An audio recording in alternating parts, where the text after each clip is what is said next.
scientific माने technology ने थामफोरखौ मिथिया विलो चिपजों लोगोसे नेनोबट टेक्नोलॉजीया ओरैबायदि डेंजरास बुस्थु स्टैनफोर्ड यूनिवर्सिटीयाहाय बिखौ लानानै ओरैबायदि सिगाङाव आवगायगासिनो जे मानसि जाथिखौहाय इमर्टेल खालामनानै लाइनाव लांगासिनो मानसि जाथिया माब्लाबाबो दा थैथों बे लाइनाव थांगासिनो मानि थाखाय मानसिया थैयो मानि थाखाय मानसिया बोराय बुरै जायो मानि थाखाय मानसिनि डीएनए सिस्टेमा वीकेंड जायो डीएनए आव मा प्रब्लेम दङ भालाय बेखौ स्टाडि खालामनाय अलरेडी रिजल्ट मोनबाय 2030 नि उनावहाय ओरैबायदि टेक्नोलॉजी फैगोन मानसिनावहाय इन्जेक्शन मोनसे थुयोब्लानो मा जागोन मानसियाहाय 50 बोसोरनि बैसोनि मानसिया 25 बोसोरनि लेभेलाव फैफिनजोबगोन बेसेबां उमरनि मानसि दं 25 बोसोरनि बैसोनि लेभेलाव थागोन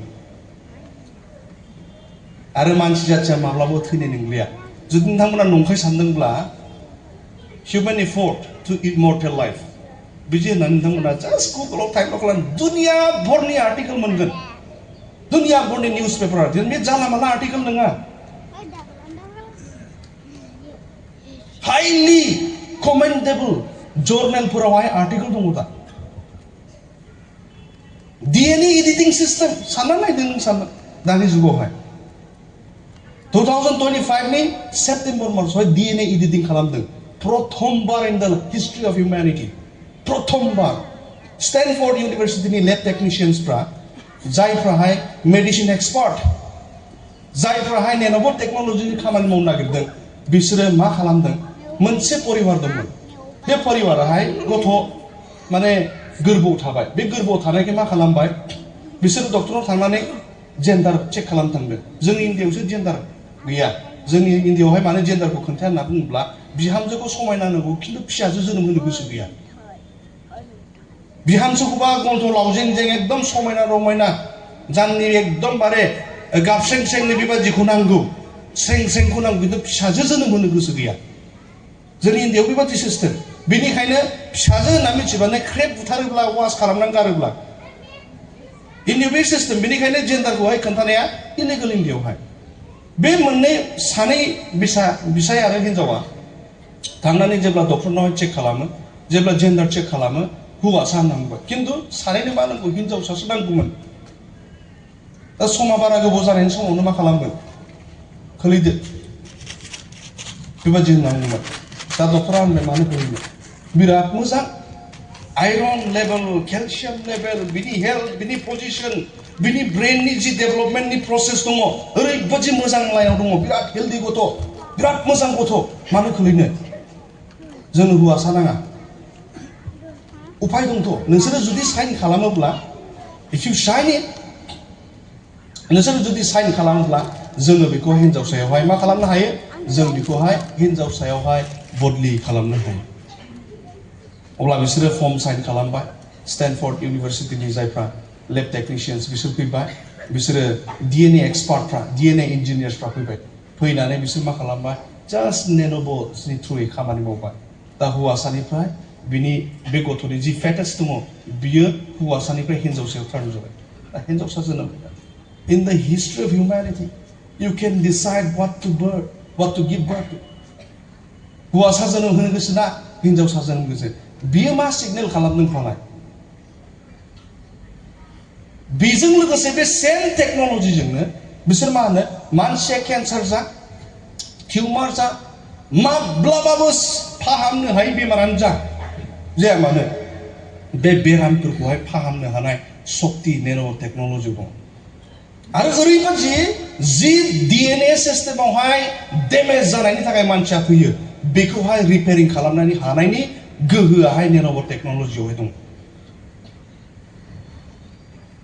बेयो जोंनि ख्रिस्टियान बिलिफआव माखौ दर्शायदों माखौ चेलेन्ज खालामदों फालाय जिसु ख्रिस्ट'आ हिलार जीसस इज द हिलार किन्तु रेभेलेशन चैप्टर नम्बर 16 मा लिरदों फालाय बै समाव ओरैबादि मानसि सफैगोन बे मानसियाहाय मुर्ति मोनसे बानायगोन आरो बे मुर्तियाहाय मानसिखौ फाहामनो हागोन गोथैखौबो बेयो फोथांनो हागोन नेनोबट टेक्नोलॉजीनि थ्रुयैहाय मा खालामनो हायो मानसिखौबो गोथैखौबो माने फोथांनो हानायनि शक्तिया फैगोन होननानै बेयावहाय लिरनाय दङ जुदि डीएनए डेमेज जायाबा मानसिया माब्लाबा थैनाय नंला आरो थैब्लाबो बेखौ रिभाइभ खालामनो हानायनि शक्तिया थागोन होनना बुङो दा बबेथिंहाय लांगासिनो बेफोरबायदि साइन्टिफिक डेभेलपमेन्टआ साइन्स एन्ड टेक्न'लजिनि डेभेलपमेन्टआ बै रेभेलेशन चैप्टार नम्बर 16 जाय मुर्तिनि खोथा बुंदों बिथिंहाय लांगासिनो समखौहाय जोङो बेखौ नुनो मोनगासिनो खिन्थु जोङो बेखौ नुयोब्लाबो बेखौ जों खोनादोंब्लाबो जोङो जुदि बुजिनो हायाखैब्ला जोङो बेखौनो आन्दाज मोननांगोन जे आङो जिउआवहाय जहायनि स्पिकारा बुंनाय बादि आं थेनथ'बाय नामा आं गोसोआव दंना गैया जिउआव थाबायब्ला जोङो बोसोनखौ फरायगोन आरो बोसोनखौ जोङो एक्जेक्टलि मोजाङै जों बुजिनो हानायनि गियान शक्तिखौ इसोरा जोंनो होयो बे गियान दृष्टिखौ जोंनो खेवनानै होयो प्रेज द लर्ड बेबादि लेभेलावहाय लांगासिनो दानि मुगाया जोंखौहाय बेनिखायनो रेभेलेशन चैप्टार नम्बर 11 मा होनदों फालाय जेब्ला मण्डलीयाहाय जे फुरा गिर्जा चर्च जालांगोन बे समावहाय लास्टआवहाय मानसि जातिफोरनि थाखाय द फाइनल ग्रेस पिरियड फाइनल बारनि थाखाय इसोरा मा होनो सानै विटनेस दोनहरगोन बे सानै विटनेस दोनहरनाया मा खालामगोन जेरुसालेमाव फैनानै ओरैबायदि प्रसार खालामनानै जिसु ख्रिस्टनि सोमोन्दै प्रसार खालामगोन मानसिफ्रा जिग' मिनिगोन आरे जिसु नङाब्लाबो जों बासायजानायखौ मोनबाय जों थैनोनो रोंलाबा मानो बासायजानायखौ नांगौ फालाय we already have a solution मानसिनि सबसे गिदिर समस्या मा थैनायखौ गिसो दं फालाय रावबो गैया हाजारखि गिदिर मानसि फैदों संसारखौ साग्लोबनाय आलेकजेन्डार बादिनि नामखौ लायोब्लानो मानसिफ्रा गिख्रंजोबो बेबादि मानसियाबो खम बैसोआवनो दुब्ला थैदों संसारखौ साग्लोबदों खिन्थु गुबुनफोर बादि बोरायजासे थायाखै खम बैसोआवनो थैदों मानसिनि थाखाय बयनिख्रुइबो गिदिरसिन समस्याया मा थैनाय बेनिखायसो इसोराबो बे थैनायनिफ्राय बासायजानायनि खोथाखौ लानानै फैदों the ultimate solution is what the eternal life against death बेनिखायनो मानसिफ्रा मा बुंगोन बे थैनायनि जि जोंनि समस्या मानसि जाथिनि बे थैनायनि समस्यानो जुदि टेक्न'लजि मानसिनि डेभेलप खालामनाय बे टेक्न'लजिनि दारै जोङो जोबनो गैयै गोथांखौ मोनोब्ला नेरावबो टेक्न'लजियाथ' माला फैगोन बेखौ मिथिया बे जोबनो गैयै गोथां जिउखौहाय लाबोनो थाखाय बेखौ इन्जेक्ट खालाम जेब्लासिम प्रिपेरेसन जागोन माला समसिम लागोन मिथिया यामाहाका लेब जापानावहाय टकिअ'आवहाय यामाहाका लेबा दा 200 बोसोर गेरेन्टि होदों जुदि नों बे पिलखौ जायोब्ला 200 बोसोरा गेरेन्टिखा आरो बेखौ बानायनायनि उनावहाय जों मोनसे ट्राइ खालामबावगासिनो जोंनो मोनसे प्रसेस दङ मानसिखौ 1000 बोसोरसिम लांनायनि आरो बोरैबा जायोब्ला माब्लाबाबो थैनो रोङैनि जोङो पिल बानायगोन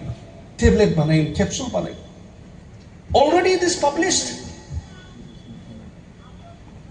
दा मानसि जाथिया जोबनो गैयै गोथां जिउखौ मोननो थाखायनि गावनि प्रयासजोंहाय दा खारगासिनो आरो बे जागोन होनना बुंदों रेभेलेशन चैप्टार 16 गोथैखौ फोथांगोन माने मा थैनाय गैलिया बियो माखौ जोंखौ चेलेन्ज खालामो ख्रिस्टियान मानसिफोरखौ चेलेन्ज खालामगासिनो गोबांथार जोहोलाव सेंग्रा सिख्लाफ्रा जुदि जिसुनि प्रमिस खालामनाय खोथाफ्रा अलरेडि दंखाजोबोब्ला जिसुखौलाय मानो नांगौ फालाय मानो नांगौ फालाय खिन्थु बे मा मिथिगौना सैताननि षड़यन्त्र सैताना स्थिं खालामनायखौ माब्लाबाबो गारा बे बिनि फुराना आदत बिनि फुराना हुदा सैताना स्थिं खालामनाया बिनि एकदमबारे सबसे फुराना हुदा बे दिनैल' नङा इसोर बादि जानो लुगैनाया चाइनाया मोनसे टेक्न'लजि जायखौ जों क्वान्टाम फिजिक्स होनना बुङो क्वान्टाम टेक्न'लजिनि दारैहाय 48 किल'मिटार्स मोनसे मोस्रोम बानायदों फिसा मोस्रोम बानायनानै 5 मिलि सेकेन्ड्सआवहाय मोनसे जायगानिफ्राय गुबुन मोनसे जायगासिम 48 किल'मिटार्स टेलिपर्ट खालामदों बेनिफ्राय सब गोमोरबाय बैयाव थांबाय दा बिसोरनि प्रयासा मा मानसिखौ टेलिपर्ट खालामनो दा मानसिखौ टेलिपर्ट खालामनोब्ला मानसिखौ बे देहानिफ्राय ग्ल'यिं एनार्जियावहाय बेखौ कनभार्ट खालामनांगोन जोङो एनार्जि नङा जोङो मासेस जोंहाय जोंखौ सोरजिनाय जोंनि शरीराहाय जोङो सेल्सफोर दङहाय आरो जोंनि देहाया मासेसजोंहाय जोंखौ बानायनाय बेनिखायनो जोंखौ बानायनाय बेखौहाय जोङो एनार्जि नङा खिन्थु चाइनाया मा डेभेलप खालामबाय दा मानसिनावहाय अलरेडि एनार्जि दंखायो नेकेड आइजों इनभिजिबल एनार्जि मानसिनावहाय ग्ल' खालामो जाहैदों मानसिखौहाय जुदि बे टेलिस्क'पजों नायोब्ला मानसिनि सायावहाय मोनसे ग्ल' होयो जाहैदों एनार्जि ग्ल' आरो मानसिनावहाय अलरेडि कारेन्ट दंखायो बेनिखायनो बे देहाखौहाय मा खालामनो हायो जोङो बे देहानिफ्राय मानसिखौहाय मा खालामनो हागोन बे देहाखौ मानसिनि बे देहानिफ्राय बेखौ ग्ल'यिं एनार्जियावहाय कनभार्ट खालामनो हायो बेखौ हायो जथेस्थ' हायो जोंनाव सलिउसन दङ बिसोर मेथामेटिक्सजोंहाय बेखौ केलकुलेसन खालामनानै बिनि सलिउसनखौ मोनबाय दा मा खालामगोन बिसोरो प्रोटोटाइप हिउमेन बानायनानै बेखौ मा खालामनो नागिरदों ग्ल'यिं एनार्जियाव कनभार्ट खालामनाय लाइनावहाय बिनि मथलबा मा मानसिया मोनसे जायगानिफ्राय गुबुन जायगायाव थांनोब्ला बेखौ बाइबेलाव मा लिरदों इसोरा हर्बगियानि इसोरा हर्बबियपि माने इसोरा जेरावबो दङ मानसि जाथिया जोबनो गैयै गोथांखौल' नङा मानसि जाथिया दा साइन्स एन्ड टेक्न'लजिनि थ्रुयैहाय मा खालामनो नागिरदों हर्बबियपि जानो नागिरदों जुदि मानसिया गावनि नाजानायजोंनो साइन्स एन्ड टेक्न'लजिनि प्रसेसजोंनो जुदि बेफोरखौ मोनजोबखानो हायोब्ला बै जिसुखौलाय मानो नांबावगौ फालाय बेनिखायसो जेब्ला सानै मानसियाहाय फैनानै अलरेडि बेवहाय प्रसार खालामफैगोन जिसु ख्रिस्टनि सोमोन्दैहाय रावबो गनायनाय नङा सासेबो गनायनाय नङा खिन्थु जिग' मिनिगोन जाहैदों लास्टावहाय थानो हाथारैनि मा खालामगोन जबरदस्ति साइन्स एन्ड वान्डार्स देखायो आरो बेफोरलाय मा जोंबो मावनो हायो जोंनाव साइन्स दङ जोंनाव टेक्न'लजि दङ नख्रांनिफ्राय जोंबो अखा खोलैनो हायो नख्रांनिफ्राय जोंबो अर खोलैनो हायो जोंनाव साइन्स एन्ड टेक्न'लजि दङ जोंनावहाय किसिमनि रे गान्सफोर दङ बेनि थ्रुयै जों बायदिसिना खालामनो हायो खिजानिबा नोंसोरबो बेखौनो बेबायदि प्रसेसजोंनो खालामदों खोमा जोंखौ थगायनो नागिरदों दाना मा खालामगोन दुब्ला बुथारनानै स्ट्रिटआव खोलनानै दोनगोन अब्ला बिनि नेक्स्टआव मा मिथिगौना बिनि नेक्स्टआव मा लिरदों बुहुमनि मानसिफ्रा बे सानै मानसि बुथारजानायखौ नुगोन बोरै नुगोन फालाय जों आत्मानि गियानजों बेखौ नायनांगौ जायो बोसोनावहाय बेखौ लिरदों 1000 बोसोर सिगां लिरदों बुहुमनि मानसिफ्रा बिसोर सानै मानसि बुथारजानायखौ नुगोन बोरै नुगोन लाइभ टेलिकास्ट बिनि उपाया अलरेडि जोंनाव दंखायो बयनिबो आखायाव मा दङ लाइभ टेलिकास्टखौ नायनो हानाय अलरेडि जोंनाव दंखायो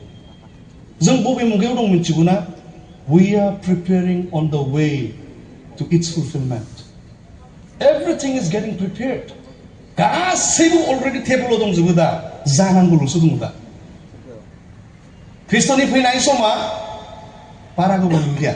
जिउआव मानो थाखाय थाबायनो थिनदों इसोरा जोंखौ जिउआव मानो थाबायनो थिनदों होनना बुंब्ला जिउनि फिथाइ थायग्रा मानसिया मा धार्मिक मानसि गोथार मानसि जिउनि फिथाइ थायग्रा मानसिया मानो फिथाइ थायनांगौ मानोना इसोरा गोथार बिनि रायजोआ गोथार बेयाव थाहैगोन मानसिफ्राबो गोथार जानो नांगोन हालेलुया आरो जाय मानसिया गोथार जिउजों थाबायनानै बे मानसियाहाय बेफोरखौ गासिबो नुनो हायो जेरेमिया नाबि आइजाया नाबि बयखौबो नायजोब नोङो बाइबेलावहाय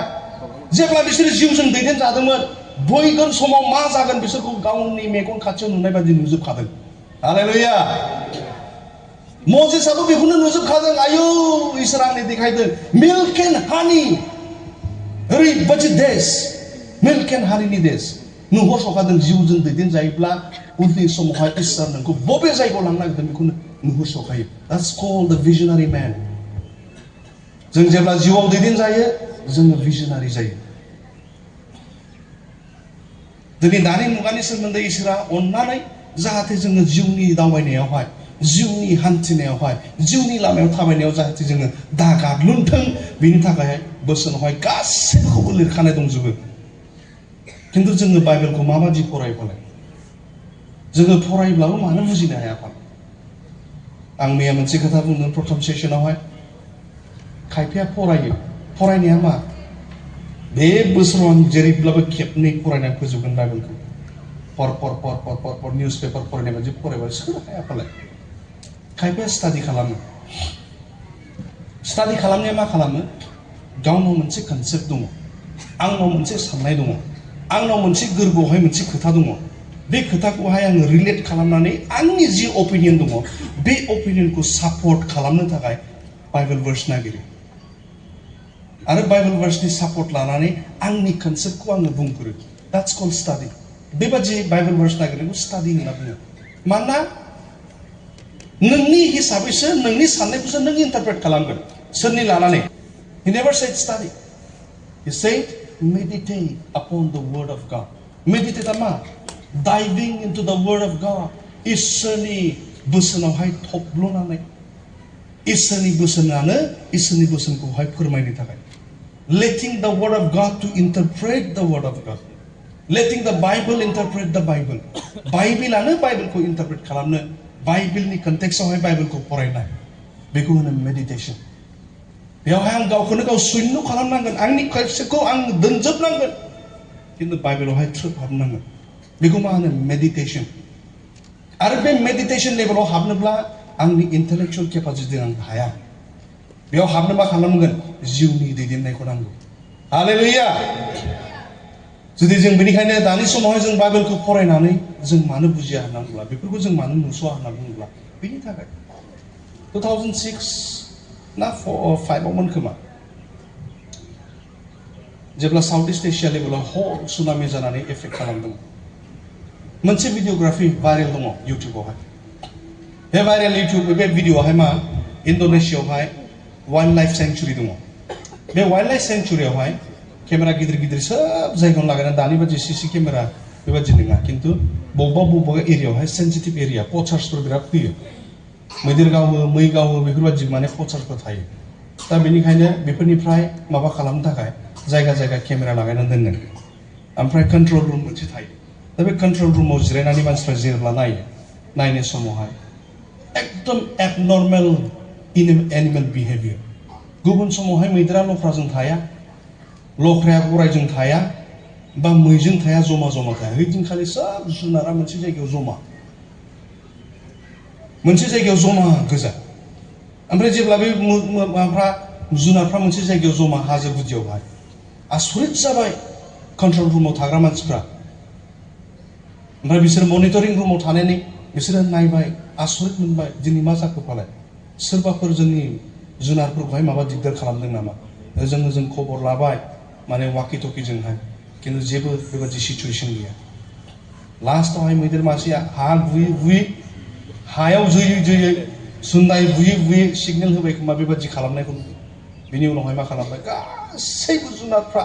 लांफैथानि खारखोगासिनो गोजौथिंहाय खारखोगासिनो बयबो गाखोलाङै 45 घन्टासोनि उनावहाय मा जाबाय हुर दैयाहाय 20 फुट 25 फुट 40 फुट लेभेलनि दैया दोहौआ फैनानै बुस्रांलांजोबो सोरबा खिथियाव दंमोन सोरबा बासाव गाखोदों सोरबा अफिसाव सोरबा हेलौ सोरबा सोरजोंबा डायलग मारिगासिनो सोरबा पार्कआव दं सोरबा ओंखाम जागासिनो हटेलावहाय बेबादिनो रोखोमनि बायदि मानसि जाथिया बेबादि दंजोबो बेनिफ्राय जों मा लेसन सोलोङो इसोरा जुनारजों रायलायनायनि खोथाखौ जों बारा मिथिया खिन्थु इसोरा मानसिजों रायलायनायखौ हल बाइबेलाव लिरनाय दङ आरो ओरैबादि इसोरा दाउसिन दाउलाखौहाय रावजों सोरजिदों मानसि जाथिखौहाय आखाइजों सोरजिदों खिन्थु बेयाव डिफारेन्सआ मा इसोरनि रावजों सोरजिजानाय जाय दाउसिन दाउला बिसोरो इसोरनि सिगनेलखौ बुजिनानै बिसोर खारखोजोबदों मालाय खिन्थु जायबादि मानसिफ्राहाय इसोरनि गावनि गुबै महरजों दाजानाय इसोरनि हांजों संजानाय बेबादि मानसिफ्राहाय रावबो थाल गैया सेस दैजों बुखारलांजोबजाबाय हाइटियावबो सेम जादों बेनि सिगाङावहाय 2008 ना 9 आवमोन हाइटि बेयावबो सुनामि जादोंमोन आर्थकुवेक जादोंमोन आरो सुनामि फैदों हाइटियावबो सेम हाजार लाख मानसि सेस दैजों बुसावलांजोबदों बेजों मा जों सिनायो जोङो जिउआवहाय थाबायाब्ला जोङो बेफोरबादि सिगनेलखौ जों जेबो बुजिनो हाया आरो जाय मानसिया जिउआव थाबायबाय जाय मानसिया बेफोरनि सिगनेलखौ बुजिबाय जोङो गुबुनखौहाय फोजाखांनाया जोबोद इम्पर्टेन्ट हालेलुया प्राइज द लर्ड बेनिखायनो जों गावनो जिउआवबो जों सिरि मोननांगोन जिउजों थाबायनांगोन आरो गुबुनखौबो जोङो बे लामायाव जों दैदेनलांनाया जोबोद इम्पर्टेन्ट जोंनि लागै जुदि बेबादि नङाब्ला मुगाया जोंखौ मा थिनहरगासिनो बै समावहाय रावबो इसोरनि साखाथि जानो नङा गोबाङानो जिउनि लामानिफ्राय आनज्रायलांगोन होननाय बाथ्राया नैबेबादि लेभेलावहाय सफैगासिनो साइन्स एन्ड टेक्न'लजि दानि मुगानि जि साइन्स एन्ड टेक्न'लजिनि जि एडभान्समेन्ट AI ड्राइभन सिभिलाइजेसन जि सिभिलाइजेसनावहाय मोनफ्रोमबो खामानियावहाय AI इन्टिग्रेसन नङाब्ला जेबो जाला दा हाइलि एक्सपार्ट मानसिफ्राबो हाइलि स्किल्ड मानसिफ्राबो AI नि मदद लायाबानो जेबो जालिया दा बे बुस्थुआहाय जोंनियाव फैगासिनो दा मेनिपुलेसन नहानि दिनावहाय जेरैबायदि हाइब्रिद सोरगोदुतफ्रा फैनानै मानसिफोरखौहाय मेनिपुलेट खालामदों दानि समावबो सेम थिं AI चिपखौ मानसिनाव सोनानै मानसिखौहाय हिउमेनॉइड रबट बानायनायनि प्लान मानसिया गावनि हिसाबै सोलिनो हानाय नङा जाय जेनावहाय बे चिपखौ सोयो you will be programmed for example कम्पिउटारखौ जोङो बेंकिं सेक्टराव हरनोब्ला बेंकिंनि प्रोग्रामिं सिस्टेमा बेलेग अबा बुस्थुहाय जोङो जेनेबा DTP आव बाहायनोब्ला DTP नि प्रोग्रामिं सिस्टेमा बेलेग डिफॉल्ट प्रोग्रामिं थायो बेजों लोगोसे मा खालामो जोङो प्रोफेशनल प्रोग्रामिंबो खालामनानै हरो थिग बेबादिनो मिलिटारि लाइनावहाय सोरखौबा बाहायनोब्ला नोंखौहाय मिलिटारिनि प्रोग्रामखौ AI चिप सोनानै होगोन बे सिस्टेमाव मा बे मेमोरि कार्ड बादि नङा दानि चिपआ जायखौ जोङो मा होनो नेनोबट चिप होनना बुङो बे लिक्विड चिपसो स्केन खालामबाबो मोना बेखौ बे लिक्विड चिपसो नालाय बे नोंनाव थागोन नोंनि ब्रेनाव थागोन बे हिसाबै नोंखौ बाहायगोन सीसी केमेरानि खामानि गैला नोंनि मेगनखौ बाहायगोन एल्गोरिदमनि थ्रुयैहाय नोंनि मेगनखौ बाहायगोन नोंनि खोमाखौ बाहायगोन माइक्रोफन हिसाबै बेबादि लेभेलावहाय जोंनि मुगाया दावबायलांगासिनो मेनिपुलेसन इन दि ह्यूमन रेस सेम थिं आरो जोबनो गैयै गोथां मोननो नागिरनाया दानि जुगल' नङा इसोर बादि जानो लुबैनाया दानि जुगावल' नङा आदम आरो हावायाबो इसोर बादि जानो लुबैदोंमोन सोरनि थोननायावहाय सैताननि थोननायावहाय बेवहाय जांग्लाब गोलैबाय टावार अफ बाबेल मानो जानो नागिरदोंमोन टावार अफ बाबेलाबोथ' इसोर बादि जानो लुबैनाय खिजानिबा बुंदोंमोन रिमरड राजाया हांगोन आं इसोरखौहाय बिखायाव गारनानै गोदोना सेरथेनानै बिनि मुकुटखौ सेनानै लागोन आं सिस्टेमा बिदिसोमोनथ' जेरैबायदि बिग्रायनानै टावार लुदोंमोन हांगोन आं बिनि बिखायाव गारनानै इसोरनि बिखायाव गारनानै बिनि मुकुटखौ सेनानै आं गानगोन आं ओमफ्राय आं राज खालामगोन बेबादि सिस्टेममोनथ' इसोर बादि जानो लुगैनाया केन्सार दिनैनि मुगायावहाय मानसिया गावखौनो गाव इसोरनि महराव लांनो नागिरो बेखौ जोङो दानि मुगानि मानसिफ्राहाय जों बुजिनांगौ जोंनिख्रुइ सहजसिन मुगा गैला ख्रिस्टियान आंगो लोगोफोर बेफोरखौ बुजिनो थाखाय गासैबो लिरखाजोबनाय दङ बोसोनावहाय बेखौ जों जुदि दानि मुगाखौ लानानै दानि मुगायाव जों बेखौ नायनानै जुदि नायनानै जों जुदि बुजिनो हायाब्ला जों सिनायनो हायाब्ला जोंनिख्रुइ मूर्खसिन ख्रिस्टियान रावबो थानाय नंला इसोरनि रायजोखौ हान्थिनो थाखायबो जों जेबो मावनांगौ गैला ख्रिस्ट'आनो क्रसआव मावजोबखाबाय जोङो खालि मा खालामनांगौ फोथाय आरो जिउजों दैदेनजा बेल' गावखौनो गाव इसोरनि जिउ नों गथायनानै हो बिनि दैदेननाय बादि नों दैदेनजा जेबो नङा एखमबा मावसननांगौ जायोब्लाबो it's okay no problem but remember to surrender your life to Jesus again आं सानसेखालि गुवाहाटियावहाय बारा लामाखौ मिन्थिया कलेराव सालायनानै ओरै फैयै मोनसे गलिजों देखायदोंमोन GPS आ बे गलियाव थांनोब्ला वान वेबो खालामनानै दङ ओमफ्राय एसे बारलाङोब्लानो हाबनो हायो आरो हाबनो सानदोंमोन खिन्थु माने लामायावहाय गारि थानायखाय आं हाबासै ओरै थांब्रैबाय दाना थांब्रैनानै बोरै थांगोन दालाय आंथ' लामाखौ सिनाया सिगाङाव थांबाय सिगाङाव थांनानै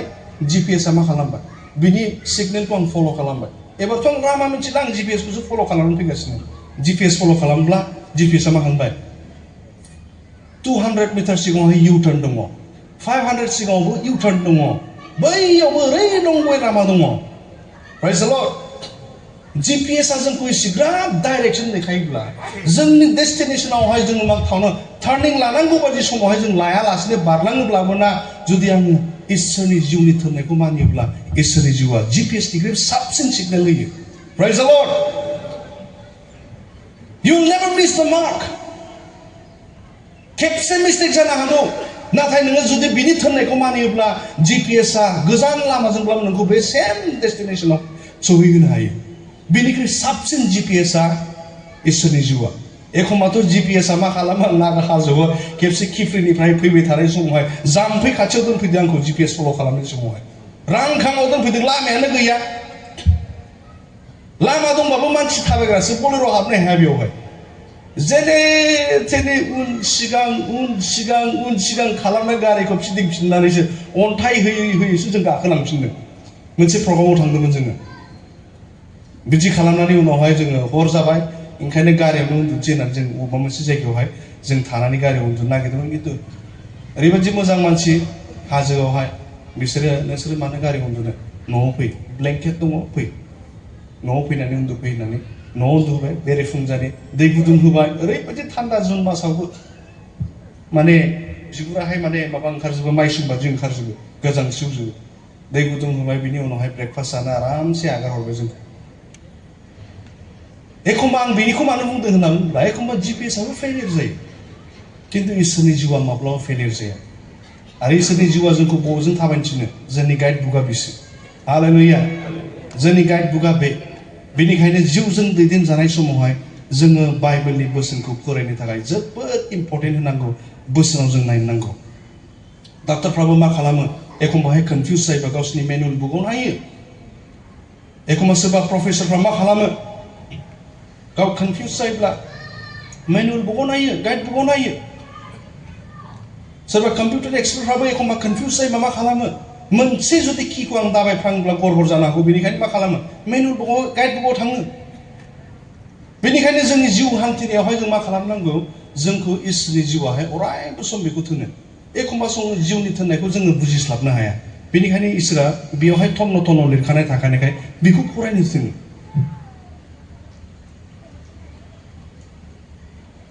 सोरबा मानसिया भिजन नुयो सोरखौबा इसोरा सिमांजों दर्शायो एक्चुअली मानो थाखाय मिथिगौना एक्चुअली सिमां आरो दर्शननि थाखाय दरखारानो गैलामोन मानोना बाइबेलाव दंजोबखायो खिन्थु सिमां आरो दर्शन देखायनांगौआ मा उफाय गैयिसो देखायनांगौ जायो मानोना नोङो सिमां नुवाबानो फोथायाब्ला दर्शन नुवाबानो फोथायाब्ला बाइबेलखौथ' ज्राब दोनजोब्बाय सिमां नुवाबानो नों फोथाया ओरैबादि लेभेलावहाय दर्शन नुलायलायनायजोंसो जुदि आङो फोथायनानै थाबायोब्ला आंनि फोथायनाया बुहुत उइक दाबो खिन्थु गियानि मानसिया स्पिरिचुअली मेच्योर जानाय मानसिया बेनो काफि हालेलुया बेनो काफि बेनिखायनो जों जिउआवहाय हान्थिनो थाखाय जिउआवहाय जों थाबायनो थाखायब्ला जोङो मा खालामनो जोङो इसोरनि जिउजों थाबायजानोब्ला जोङो बाइबेलखौहाय सिगाङाव दोन आरो बेखौ जोङो बाइबेलखौहाय सिगाङाव दोनोब्ला दिनैनि मुगानि थाखाय बाइबेलाव मा बोसोन लिरखानाय दं गासिबो लिरजोबखानाय दङ संसारावहाय मानसिनि ब्रेना फास्ट जागोन दिनैनि दिनाव बेनो सिगांनि समावहाय बेसेबां घन्टा लायोमोन दिनै 18 घन्टा 6 मासनि लामाखौ 18 घन्टा इंलेण्ड मोनहैयो 18 आवार्स